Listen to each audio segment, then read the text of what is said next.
Saludos. Los venezolanos están muy nerviosos, muchos con miedo, y eso que muchos de ellos no solamente son ciudadanos ya, sino que además tienen el estatus de residente.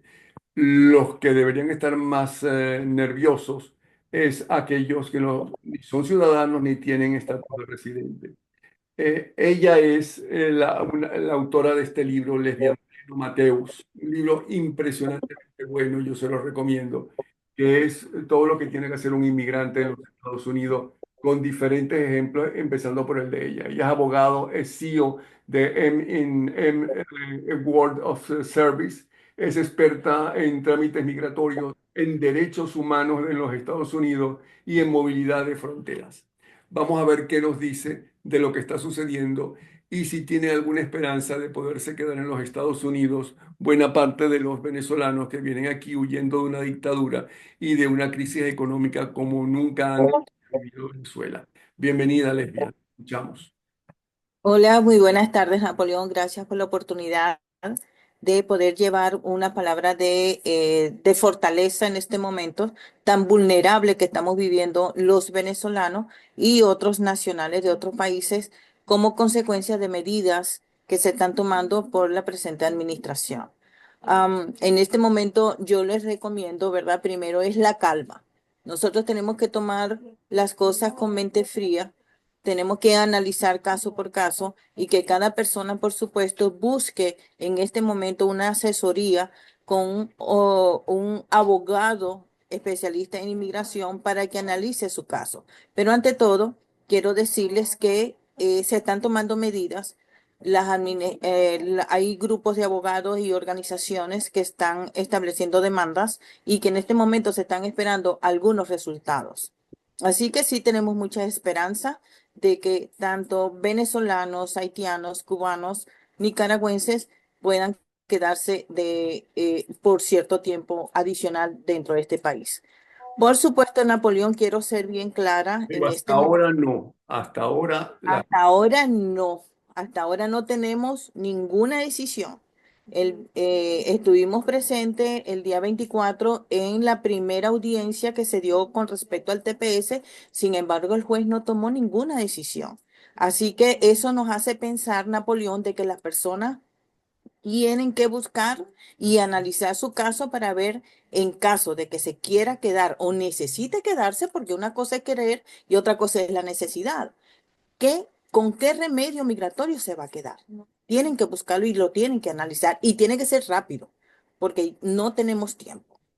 Ahora, ¿qué fue lo que se eliminó? ¿Y qué es eso de parole humanitario? ¿Qué es eso del TPS? ¿Quiénes son los que están en el parole? ¿Quiénes son los que están en el TPS? Vamos por partes. Son dos programas diferentes, pero los dos son programas que son temporales. Sin embargo, el parol humanitario fue creado por la administración de Biden para precisamente aliviar de alguna manera ese caos que está en la frontera. Sin embargo, desde el inicio, eso fue un programa creado para 2 años. Entonces, hay personas que ya cumplieron los 2 años. Entonces, esas personas tendrían que haber salido o, en su defecto, tendrían que haber tenido una opción adicional. En este caso, por ejemplo, mucha gente optó por TPS a pesar de las circunstancias, peticiones familiares, visas de talento por interés nacional, certificaciones laborales. Entonces, son programas que son alternativos para poderse quedar. Y es muy importante decirle a las personas que en caso de que se quede, y esa es la opción, tienen que registrarlo en la página, en su cuenta de UCI, para que el gobierno o la administración sepa que esa persona tiene otra alternativa, de que está en un proceso de legalización, que no se fue y que por lo tanto no sea objeto de una deportación. Eso es muy importante. En el caso del TPS, también es un programa temporal, pero ese es un programa que se dio dentro de Estados Unidos.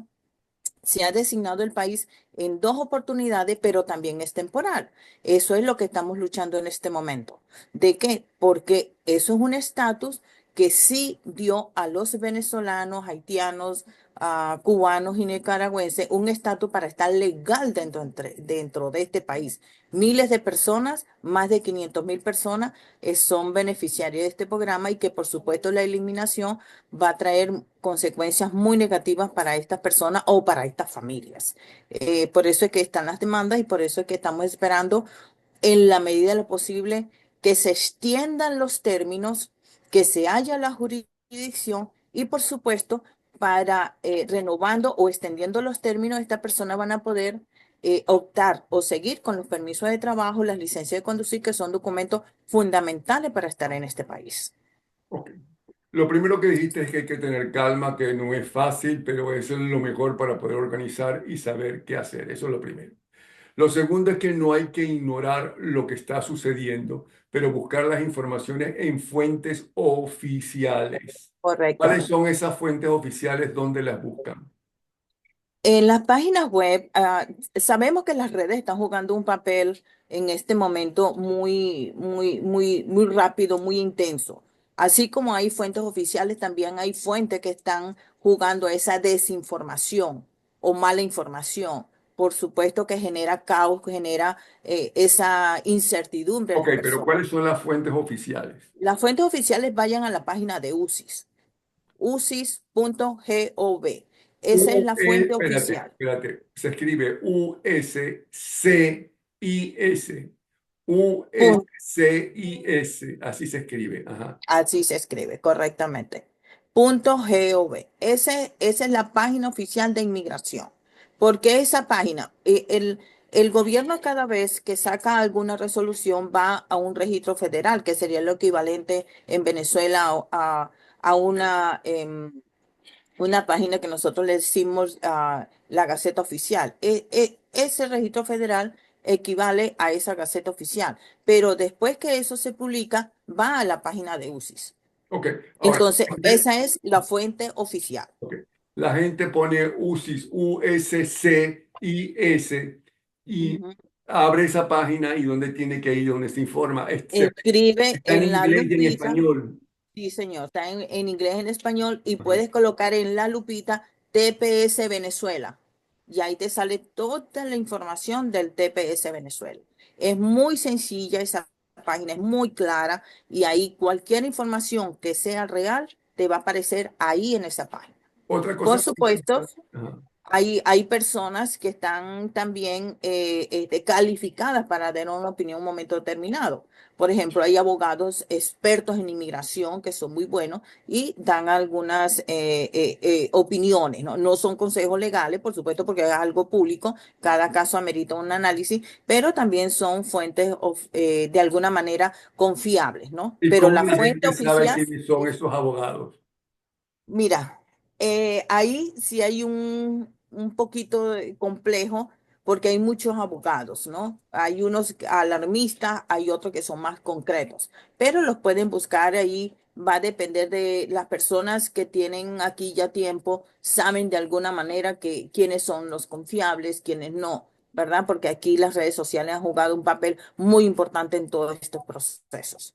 Entonces, otro punto es que atención, hay que llevar con nosotros los documentos originales de los procesos que tenemos ante inmigración, bien sea Correcto. el de UCIS o otros, los Sí, documentos oficiales correctamente. que garantizan de que tú estás aquí en este momento y que estás tramitando todos los pasos necesarios o que ya legalmente estás aquí. Correcto. Toda persona mayor de 18 años que no sea ciudadano americano por ley tiene que tener encima, cargarlo, portar los documentos originales de los procesos de legalización. Por ejemplo, si tienes el TPS aprobado, las hojitas verdes, el permiso de trabajo, el documento que prueba que pusiste huella. Si tienes un asilo pendiente, el recibido del asilo. Si tienes una petición familiar, los recibos, las carticas de la petición familiar. Si tienes una visa de talento, el recibido de las 140. O sea, va a depender de ese proceso, pero siempre tiene que tener esos documentos originales. Muchas personas dicen, no, yo tengo la foto en el teléfono. No, los oficiales, el momento que detienen a una persona, ni siquiera les gusta tocar el teléfono. Les gusta es, aquí están mis documentos. ¿Por qué? es ley primero, y segundo, tienes la seguridad de que estás con la certeza, los papeles en tu mano. Es muy importante eso, tener los documentos en la mano Aunque y ser vayan a sacar a responsable. mear al Y, perro, cada y vez que ser salen de la puerta de su cada casa, vez. no importa Sí, si es señor. cerca o lejos a donde van, tienen que llevar los documentos. Es muy importante este punto, Napoleón, porque mucha gente dice, ¿y si los voto? Bueno, tienes que crear conciencia.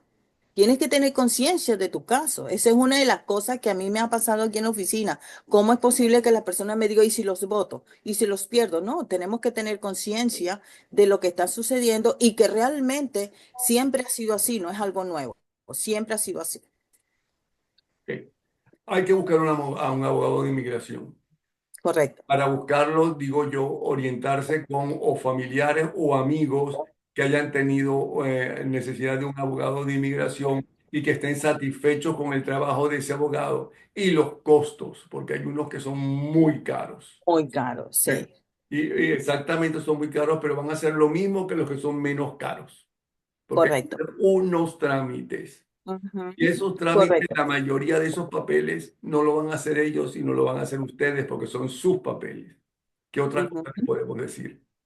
Ok, una de las cosas que también es muy importante, Napoleón, es tener copia de todos los procesos migratorios o de todos los procesos de legalización que tiene. Nosotros acá, tanto en la oficina como con la no profit que tenemos, que trabajamos, siempre le damos de los trámites migratorios una copia de todo el proceso. Que las personas sepan cuál es su trámite, que cuáles fueron los documentos que se enviaron a inmigración. Hay muchísimas personas que dicen, bueno, ¿cómo me puedo organizar? Bueno, comiencen por ahí, sabiendo qué es lo que tienen, cuáles son los documentos. Lamentablemente, hay personas que hacen un trámite y no le dan una copia de ese trámite. Esa persona tiene que actuar. ¿Qué sería lo primero? Buscar el abogado de su confianza o ir a Pero, una organización espérate que un se momento. está... Ajá. Espérate. Esas personas que han tenido un abogado y que el abogado no le dio los documentos una vez que trabajó con él, el abogado tiene la obligación, si se lo piden, de dar esos documentos. De dar esos documentos. Sin embargo, tenemos muchísimos casos que no los entregan. Entonces, Alegando que, hay que ir hay una figura, un proceso que es el FOIA, que es que se solicita a la Corte o a UCIS o en frontera, según el caso, todos los récords de esa persona. Entonces ahí van a aparecer todos los documentos. Por supuesto que lo tienen que hacer con tiempo porque son procesos que duran 3, 4 años, 3, 4 meses en llegar cualquier documentación, porque son documentación, incluso muchos confidentes, confidenciales, hay documentos que no los dan, pero sí tienen que solicitar esa documentación, bien sea la persona que se los hizo o solicitar un FOIA para tener ese récord. Eso es es un muy folla. importante. ¿Qué es eso de Un folla? FOIA es el récord de la persona ante, puede ser UCIS, puede ser una copia en la corte, o por lo menos en muchísimos casos que han entrado por frontera, también se puede solicitar. Hay varias organizaciones o oficinas donde se solicita. Pero lo importante de esto es que tengan conciencia de tener toda esa documentación de esos procesos de legalización que tienen en Estados Unidos. Eso es fundamental, muy importante. Hay una cosa que parece increíble que uno la diga, pero hay gente que de repente tiene una cita y no va a esa cita porque se olvida. Oh, ¿Verdad? Hay que ir a todas las citas. todas las citas tienen que ir a donde los cite. En el caso de frontera, si tienen citas en ICE, tienen que ir. Si tienen citas en corte, tienen que ir. Si tienen citas en UCIS para poner huellas, tienen que ir.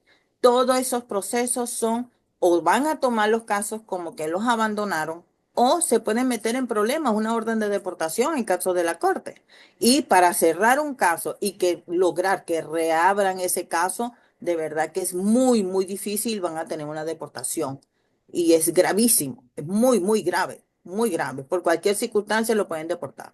Otro punto importante, actualizar la licencia de conducir o cualquier otra identificación que tenga. Hay que tenerla actualizados. ¿Por qué? Sí. Ahora en mayo, el 25 de mayo, comienza a regir de manera obligatoria lo que se llama el Real ID. De otra manera, si los para un policía, puede ser objeto de detención y multas. Si van a un aeropuerto, no van a poder abordar, porque esa es la ley. Tienen que ir a actualizar la licencia de conducir, las direcciones, todo. El Real ID va a ser fundamental para poder transitar dentro de Estados Unidos de Cuando manera obligatoria. Cuando tú dices actualizar el ID, significa no que si uno lo tiene vigente y actualizado tenga que ir de nuevo a decirle, mire, yo vengo a actualizar para que me... Correcto. No, si está vigente no hace falta actualizarlo. No hace falta, no hace falta. Por lo menos en muchos casos que cambian de dirección, tienen que actualizar eso. Muchas personas cambian de estatus. Por ejemplo, entraron con un parol, ahora tienen una petición familiar y ya les llegó la Green Card. Tienen que ir a actualizar ese ID.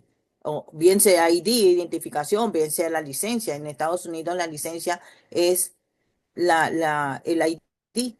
Se tienen que actualizar. Siempre que haya un cambio de estatus, siempre que haya un cambio de dirección, tienen que actualizar ese ID.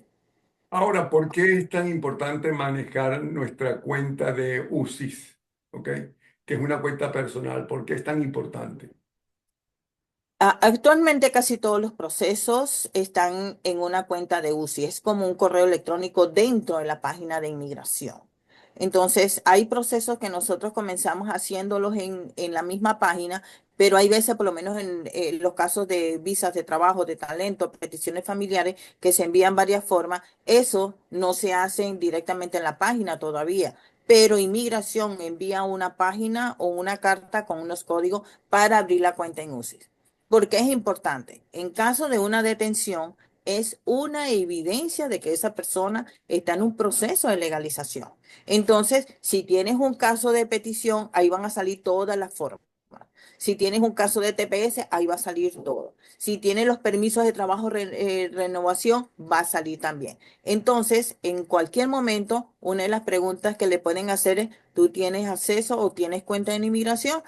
Tiene que decirle que sí, se lo tienen que aprender, se lo tienen que decir porque no va a andar con un papelito. En ese momento tienes que saberte cuál es tu cuenta, correo electrónico, el password, la clave de esa cuenta. Y esa es una evidencia que de repente en un momento determinado pueden accesar para ver todo el proceso. Bueno, ustedes tienen ahí todo el tiempo las fuentes oficiales. Uno, dos, tres, cuatro fuentes oficiales. Correcto. Ustedes Ujú. tienen ahí todo el tiempo cómo comunicarse con Lesbia Moreno Mateus. ¿Ok? Ujú. Tengan siempre eso presente y no se conformen con tenerlo en este video, ¿no? Apúntenlo en una libreta que siempre lleven a mano, que eso es muy importante y esos Muy teléfonos importante. son muy importantes también. ¿Ok? Ujú. Y si desean manifestar o reclamar que sienten que se están violando sus derechos humanos, ¿ok? Ojo cómo hablan con la autoridad, con el policía, con la persona que le está pidiendo sus papeles. Que a lo mejor esa persona es agresiva. Ojo, Sí, que hay que hacer quiero entonces. hacer. Es muy importante lo que estás diciendo, Napoleón, porque he tenido muchas personas y he visto y he conversado con más personas, nosotros que trabajamos con esta parte de derechos humanos, es algo muy vulnerable, muy sensible.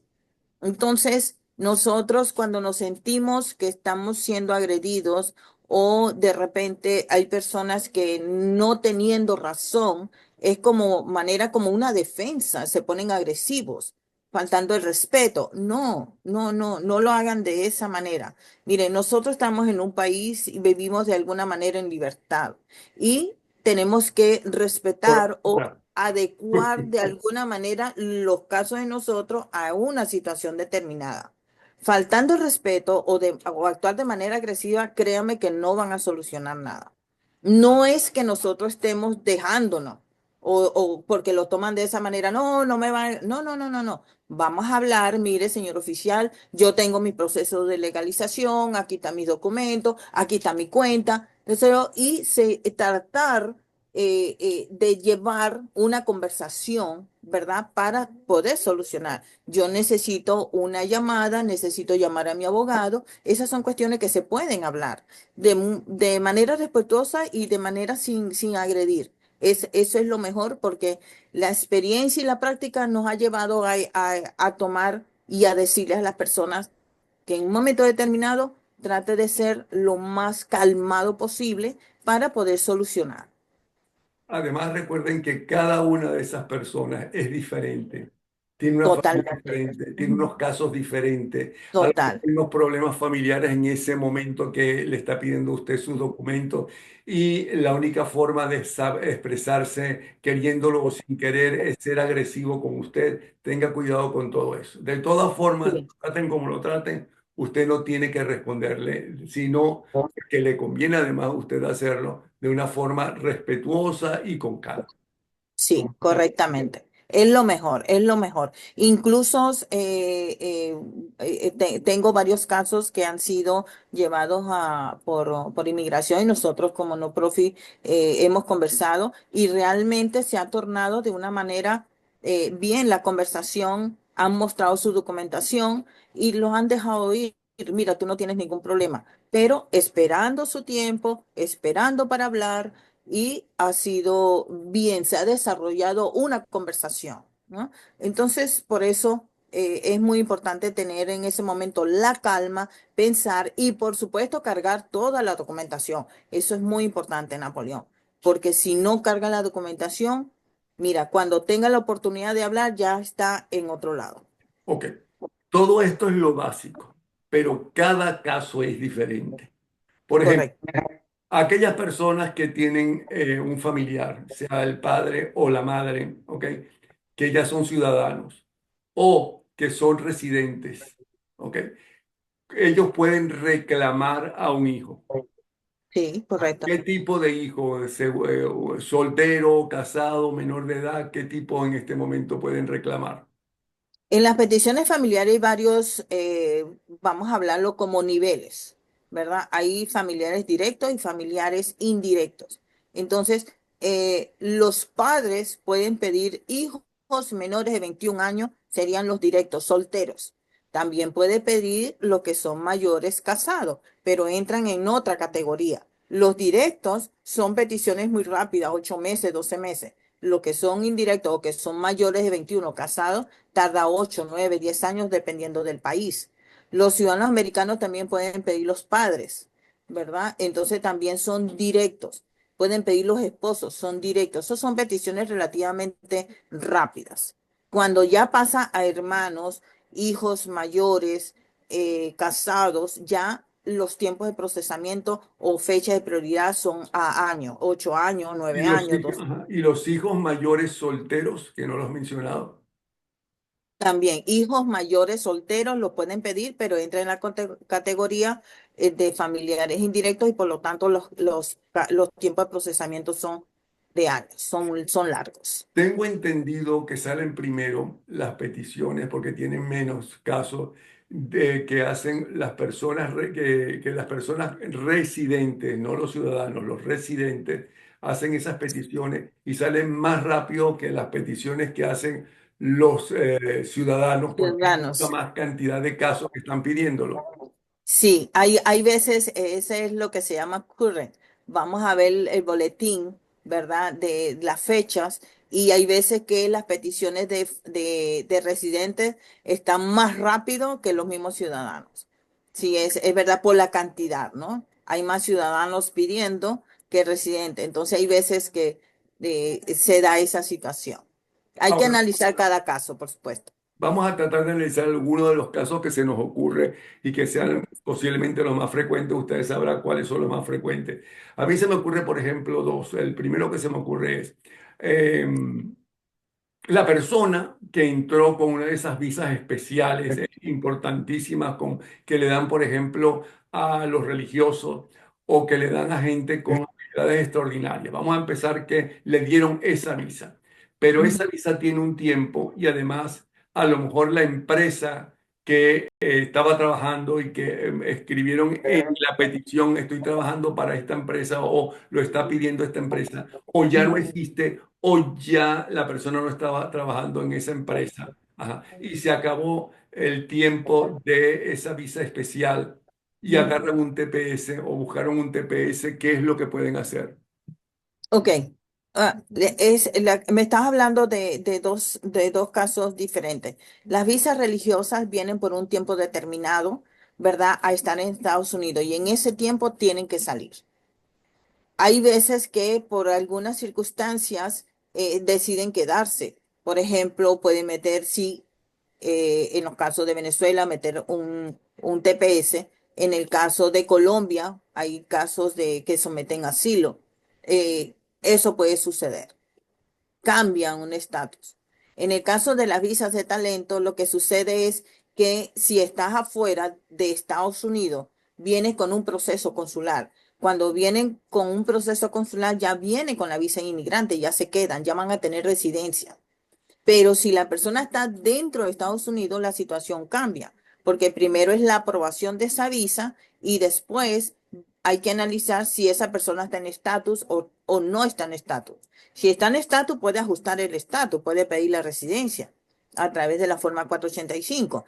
Pero si no está en estatus, ¿Qué hay significa que ver estar en estado? cómo No entiendo. es, está legal, Ah, está legal.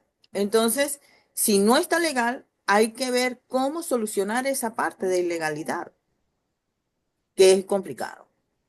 Con Venezuela hemos trabajado la parte del TPS. Con una autorización de viaje salen y vuelven a entrar. Esa es una de las cosas que por supuesto estamos en riesgo de perder por la situación que se está viviendo.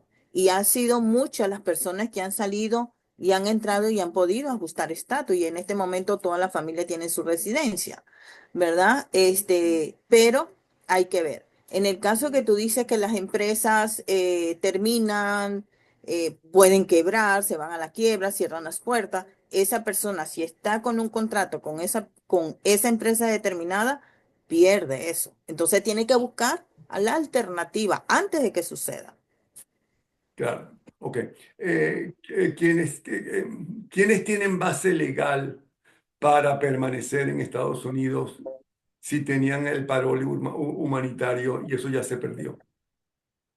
Tiene que haber buscado otra alternativa. Por ejemplo, si entraste con el parol, ya se sabe que no tienes extensión. Y ya en este momento se sabe que tienes solamente un mes para buscar una opción para quedarse o salir. ¿Qué pueden hacer? Tomar la decisión. Me voy, tienen que irse. No hay problema. Pero si me quiero quedar, tengo que buscar la alternativa definitivamente. Un asilo si calificas. Una petición familiar si tienes la familia. Hay visas humanitarias bien especiales, por ejemplo, una visa U si fueres víctima de algún crimen. Si una visa BAWA, si fuiste víctima de violencia doméstica por un hijo, un padre, un esposo, eso también son alternativas.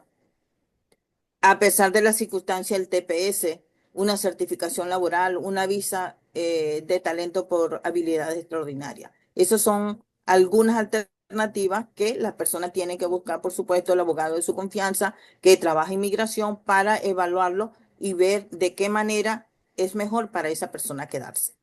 Ahora, en este momento hay abogados, bueno, hay una juez que acaba de declarar, ¿ok?, que a los alemanes nazis, después de la Segunda Guerra Mundial, los trataban mejor en Estados Unidos para entrar que a los propios venezolanos. ¿Por qué?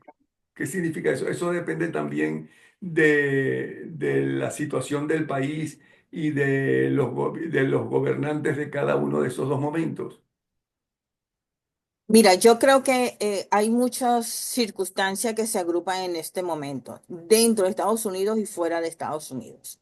Lamentablemente, nosotros también tenemos que ser realistas que hay un grupo, por supuesto que es mínimo, pero que ha causado mucho daño y que vinieron con ese objetivo específico de causar caos dentro de Estados Unidos. Entonces, eso es lo que está sucediendo en este momento, que por ese grupo minoritario que ha causado caos y que sigue causando crímenes, lamentablemente es un efecto que estamos sufriendo en este momento prácticamente los venezolanos. Entonces, hay que analizar también el por qué dentro de Estados Unidos está sucediendo eso.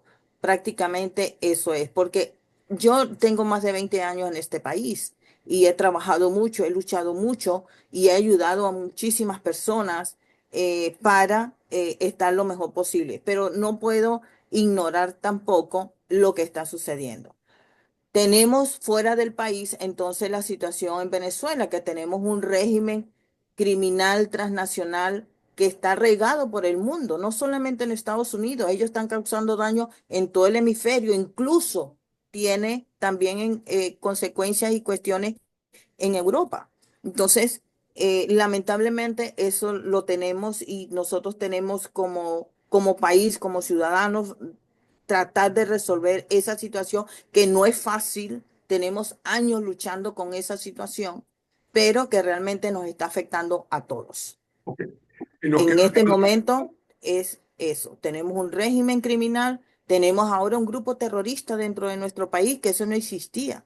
Nosotros somos personas abocadas a estudiar, a prepararnos, a hacer lo mejor posible. Entonces son circunstancias que tenemos que hacer. ¿Qué es lo mejor que podemos hacer? Prepararnos. Ok, tenemos solamente 2 minutos. ¿Quieres agregar algo más? Quiero recordar, congelen este video cuando se termine el programa y apunten las fuentes oficiales que tienen allí. Apunten el nombre de la persona con la cual estoy hablando y el teléfono o cómo comunicarse con ella para cualquier otra información adicional. ¿Ok? Entonces, ¿quieres agregar algo más? Nos queda 1 minuto. Sí, yo quiero agregar algo, Napoleón, y es que en momentos tan vulnerables que estamos viviendo, por favor, conservemos la calma.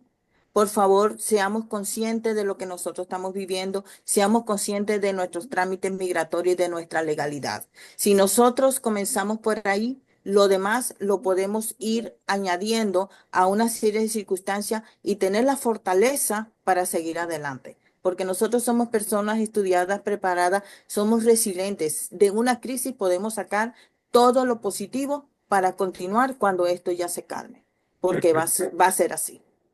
Entonces ya lo saben, apunten ahí. Ella es abogado, bueno, primero ella es la autora de este libro interesantísimo, Lesbia Moreno Mateus, Yo Inmigrante. Ella es abogado, CEO de World of Service, experta en trámites inmigratorios, derechos humanos en los Estados Unidos y movilidad entre fronteras. Gracias, Lesbia, y ahí tienen para cuando la quieran llamar. Un abrazo, ¿sí? Gracias. Un abrazo, Napoleón. Abrazos a todos. Feliz tarde. Chao.